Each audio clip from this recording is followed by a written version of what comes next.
ভালোবাসা শব্দটা বড়ই অদ্ভুত। কারোর জীবন গুছিয়ে দেয়, আবার কারোর জীবন ধ্বংস করে দেয়। বিয়ের পর যখন সংসার হয়, তখন সংসার জীবন বুঝিয়ে দেয় আসল ভালোবাসাটা কী।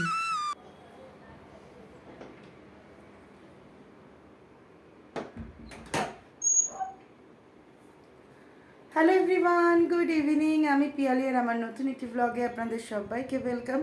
কেমন আছেন আপনারা সবাই? আশা করছি আপনারা সবাই ভালো আছেন, সুস্থ আছেন। আমিও কিন্তু বেশ ভালো আছি। আজকের রবিবার, আর সকাল থেকে তো ব্লগ শুরু করিনি। কালকে অনেক ঘর দর পরিষ্কার করেছি, যার জন্য আজকের সকাল থেকে একদমই ইচ্ছাই করছিল না। তার উপরে হচ্ছে আজকের একটু বেরাবো, এখন একটু বেরাবো, বরমশাই বলেছেন যে চলো একটু ঘুরে আসি। ভালো লাগছে না, রোববার করে না এমনিতেও ঘরে থাকতে আমার ভালোও লাগে না। তো বলছে যে চলো একটু কেএফসি যাই, অনেকদিন কেএফসিতে খাওয়া দাওয়া করিনি। আর কি জানেন তো, আগে বেশ কেএফসিতে যাওয়ার জন্য একটা একটা ইচ্ছা থাকতো যে কেএফসিতে খাবো, কিন্তু এখন সত্যি এত ভালো ভালো রেস্টুরেন্ট হয়ে গেছে যে আর কেএফসিতে খাওয়ার ইচ্ছা করে না।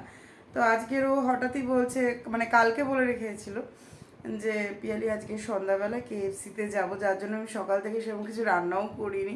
এমনিতে একটু টায়ার্ডও ছিলাম, তো তার উপরে আমি কিছু সেরকম রান্না করিনি, ডিমের ঝোল ভাত করেছি।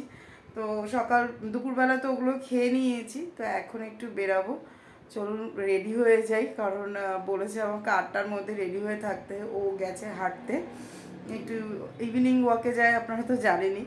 তো ওর জন্য ও বেরিয়েছে, ওয়াকে বেরিয়েছে। তো ফিরে এসে বললো যে যাবে, বললো আমরা রেডি যেন হয়ে থাকি। তো চলুন ছেলে মেয়েকেও একটু রেডি করিয়ে দিই, আর আমিও একটু রেডি হয়ে যাই, কারণ রেডি করাতে, বাচ্চাদের রেডি করাতে একটু টাইম লেগে যায়। তো চলুন রেডি হয়ে যাই। বাড়ির থেকে 4 পা হাঁটলেই কেএফসি।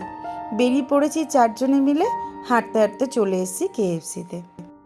আজ না সত্যি ভীষণ ভালো লাগছে। কেন জানেন? মনের মানুষটা যখন কিছু না বলতেই বুঝে যায় যে আমার কিসের প্রয়োজন, তখন কিন্তু সত্যি এমনিই ভালো লাগে। কি ভালো লাগে না আপনাদের? আমার কিন্তু ভীষণ ভালো লাগে। রান্নাঘর পরিষ্কার করে আমার তো পুরো নাজেহাল অবস্থা। গায়ে হাত পায়ে বিশাল ব্যথা, তার উপরে এনার্জি মনে হচ্ছে শরীরে একেবারেই নেই। রান্নাও আজকে সকাল থেকে সেরম কিছু করিনি। অবশ্য কালকেই সন্তু বলে রেখেছিল যে আজকের কেএফসিতে যাবে।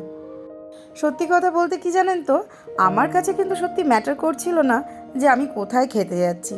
আমার কাছে ম্যাটার করছিল যেটা, একটু বাইরে ঘুরতে পারবো, সংসারে কাজের থেকে কিছুক্ষণ ছুটি পাবো, ব্যাস এইটুকুই আমার কাছে ম্যাটার করে। আর তার থেকেও বেশি কোনটা ম্যাটার করছে জানেন তো? সন্তু যখন কিছু না বলতেই বুঝে গেল যে আমার একটু রেস্টের প্রয়োজন, কিংবা আমার একটু বাইরে ঘুরলে ভালো লাগবে, তখন আরও বেশি ভালো লাগে। এতটুকুই চাই জানেন, একটু যত্ন আর একটু ভালোবাসা। শুধু আমি কেন, আমার মনে হয় প্রতি কটা মেয়েই একই জিনিস চায়। একটু যত্ন, একটু ভালোবাসা, আর ভালোবাসার মানুষটা যদি একটু আগলে রাখে না, ব্যাস আর কিছুই দরকার পড়ে না। আবার ভালোবাসার মধ্যে কিন্তু ঝগড়াঝাটিটাও পড়ে। স্বামী স্ত্রীর মধ্যে ঝগড়াঝাটিটা হবে না, এটা আবার কখনো হয়? হাজারো ঝগড়ার পর যে সম্পর্কটা টিকে থাকে, তার নামই ভালোবাসা। আমার আর সন্তুর মধ্যে কিন্তু প্রায় খোটাকুটি লেগেই থাকে। টোনাটুনি সারা দিন খুঁটিনাটিতে খোটাকুটি লাগাই। আর রাগ হলে তখন তো আমার মনেই হয় যে দূর বাবা, এই লোকটাকে ছেড়ে যেতে পারলে হয়। কিন্তু ছেড়ে যায় কি করে? মুখটা দেখেছেন, হাসিটা দেখেছেন, যেন কিছুই জানে না, যেন ওর থেকে সুবোধ বালক আর হয় না। যখন ঝগড়া হয় তখন তো এই লোকটাকে আমি আর চিনতেই পারি না। আসলে রাগারাগিটা কিন্তু প্রিয় মানুষটার উপরেই বেশি হয়। চলুন, অনেক জ্ঞান দিয়ে ফেললাম ভালোবাসা নিয়ে। এই ভালোবাসা আমি নিজেই বুঝি না। ঝগড়াঝাটি হলে পরে তখন এই ভালোবাসা কোথাও আমাদের দুজনের মধ্যে থাকে না। তবে একটা জিনিস ভালো বুঝি, এই মানুষটার আমি ভালোটাও ভালোবাসি, আবার খারাপটাও ভালোবাসি। আর তার থেকেও বেশি ভালোবাসি যখন কিছু না বলতেই বুঝে যায় যে আমার কি প্রয়োজন। চলুন, কেএফসিতে খাওয়া দাওয়া কিন্তু মোটামুটি আমাদের শেষের মুখে। একটা বাকেটে তো হয়নি, তাই আবার চিকেন পপকর্ন নিয়ে এলাম। চিকেন রোলও নিয়েছিলাম, কিন্তু বিশ্বাস করুন এটা হচ্ছে পয়সা নষ্ট। চিকেন রোলটা কিন্তু সেরকম ভালো খেতে ছিল না। আর তার উপরে কেএফসি যে চিকেনগুলো হয় সেগুলোও কিন্তু আগের মতন আর টেস্ট নেই। খাওয়া দাওয়া সেরে চারজনে মিলে বেরিয়ে পড়েছি, এবার বাড়ির দিকে যাব। বাড়িতে গিয়ে শুধু পাপানকে খাইয়ে দেবো। মাম্মাম তো এখানে খেয়েছে, আর বাড়িতে গিয়ে কিছু খাবে বলে মনে হয় না। মেঘ না চাইতেই বৃষ্টি। বাড়ির নিচে আসতে না আসতেই আমাকে মহারাজ বললেন, চলো তোমাকে একটু লং ড্রাইভে নিয়ে যাই। অনেক দিন লং ড্রাইভে যাইনি, তো চলো একটু ঘুরে আসা যাক। মহারাজের কথা শুনে তো আমার মনের ভেতরটা পুরো চিংড়ি মাছের মতন তিরিং বিরিং করে লাফাতে আরম্ভ করে দিয়েছিল। সত্যি কতদিন পর বেরোচ্ছি জানেন। আগে যখন মাম্মাম একা ছিল তখন কিন্তু আমরা প্রচুর লং ড্রাইভে যেতাম, মানে যখন নতুন নতুন গাড়ি কিনেছিলাম তখন। সকাল সন্ধ্যা রাত্রি যখন ইচ্ছা হতো তখনই বেরিয়ে পড়তাম। পাপান হওয়ার পর থেকে এই জিনিসগুলো যেন একেবারেই বন্ধ হয়ে গেছে। আসলে দুটো বাচ্চা সামলাতে গিয়ে একেবারেই সময় বার করা যাচ্ছিল না। বেশ খানিকটা দূরে গিয়ে গাড়িটা একটু সাইড করে রেখে সন্তুকে বললাম, চলো বরঞ্চ একটু হাঁটাহাঁটি করি। আর ফাঁকা রাস্তা পেয়েছি তো হাঁটতে বেশ ভালো লাগছিল, ঠান্ডা ঠান্ডা হাওয়াও দিচ্ছিল, তাই ভাবলাম একটু হেঁটে নিই। অনেক দিন ধরে না মানে ঘরের মধ্যে বসে থেকে আর হাঁটা চলাটাও ঠিকঠাক করা হয় না। সংসারে শুধু দৌড়াদৌড়িই যা করি। সন্তু তো ঠিক বেরিয়ে যেতে পারে হাঁটতে, কিন্তু আমি তো বেরোতে পারি না। যার জন্য একটু ফাঁকা রাস্তা পেয়ে ওকে বললাম চলো একটু হেঁটে নিই। বাড়ি ফিরে এসে দেখুন আমার ছেলের অবস্থা।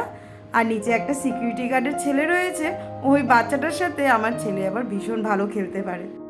দেখুন আপনাদের সাথে কথা বলতে বলতে আপনাদের মনে করাতেই আমি ভুলে যাচ্ছিলাম। ভিডিওটা ভালো লাগলে অবশ্যই একটা লাইক করবেন, লাইক করতে ভুলবেন না কিন্তু।